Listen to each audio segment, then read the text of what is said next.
Hello everyone, welcome back to our library. आपकी अपनी library में आपका स्वागत है। आज हम लाइब्रेरी की पिटारे में से पढ़ेंगे एक नई कहानी, मज़ेदार कहानी जिसका नाम है बूंद।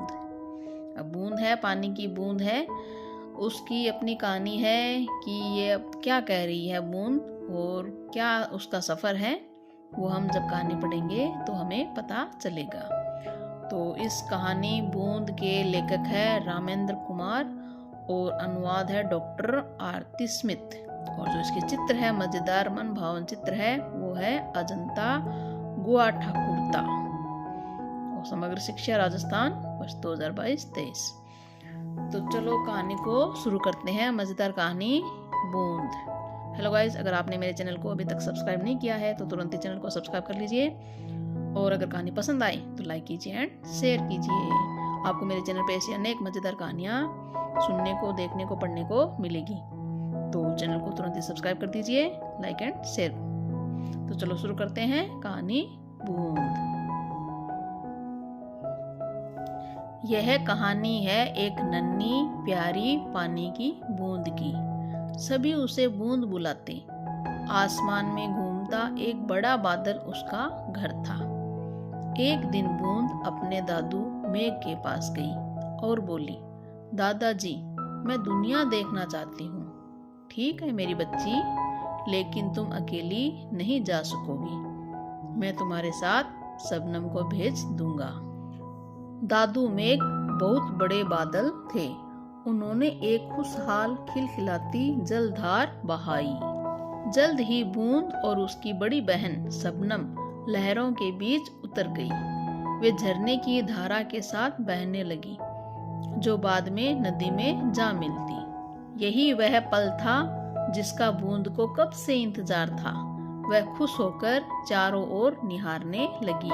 हरी घास, बड़े बड़े पेड़, सुंदर फूल और प्यारे रसीले फल देखकर उन्हें बहुत अच्छा लग रहा था। लहरों के साथ उठती, गिरती, बहती बूंद खुश हो होकर नदी किनारे झूमते, नाचते गाते पशु पक्षियों को देख रही थी।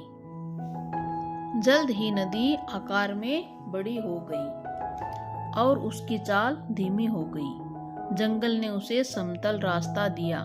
बूंद ने एक और बहुत से मकानों और बहुत से लोगों को देखा।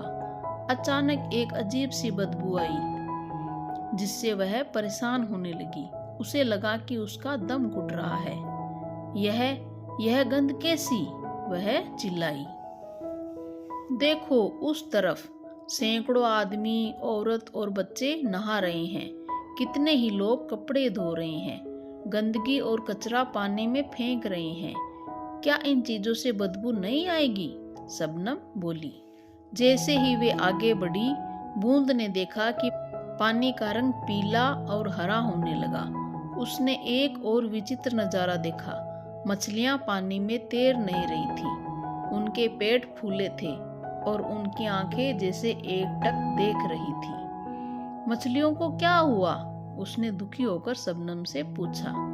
ये बेचारी मछलियां मर चुकी है। वहां नदी किनारे कई कारखाने हैं। वे अपनी गंदी और बेकार चीजें नदी के पानी में बहा देते हैं, जिससे मछलियों की मौत हो गई।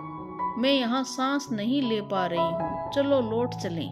बूंद घबराकर बोली। ठीक है, मेरे पीछे पीछे आओ, शबनम बोली। वे दोनों बहनें रेत पर लेट गई। सूरज की किरणों ने उन्हें सीधे सोख लिया। वे भाप बन गई और ऊपर उठने लगी। दादू मेघ शबनम और बूंद की राह देख रहे थे। दादू ने उनको अपनी बाहों में ले लिया। वे फिर से शबनम और बूंद बन गई और अपने परिवार से जा मिली। बूंद अपने दादू मेघ से बोली, दादाजी, बाहर की दुनिया बड़ी भयानक है।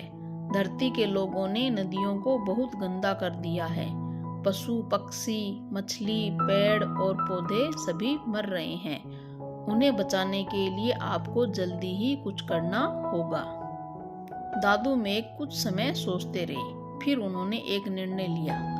उन्होंने अपने बड़े परिवार के सभी बादलों को एकजुट होने को कहा। देखते ही देखते एक अकेला बादल बड़ा और बड़ा होता चला गया।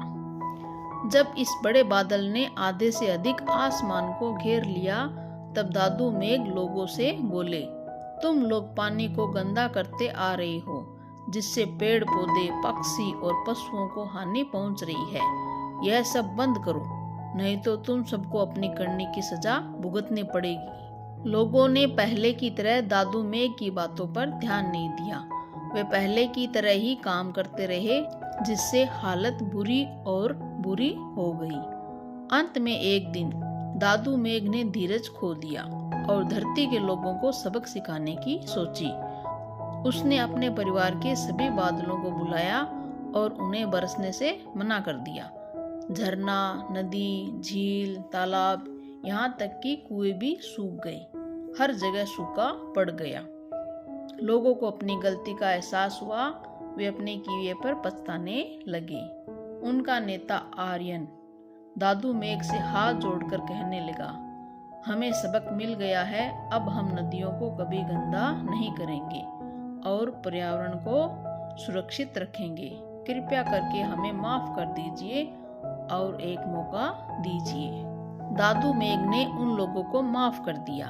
एक बार फिर बादल जमकर बरसे। झरनों और नदियों में स्वच्छ जल बहने लगा। पेड़ पौधे हरे हो गए। सुंदर फूल और स्वाद भरे फल फूलने फलने लगे। पशु मैदान में खुशी खुशी घूमने लगे। चिड़िया पेड़ों पर चहकने लगी। मछलियां पानी में तैरती हुई गाने लगी। और इस पूरी दुनिया में सबसे अधिक कोई खुश था तो वह थी प्यारी सी पानी की नन्ही बूंद।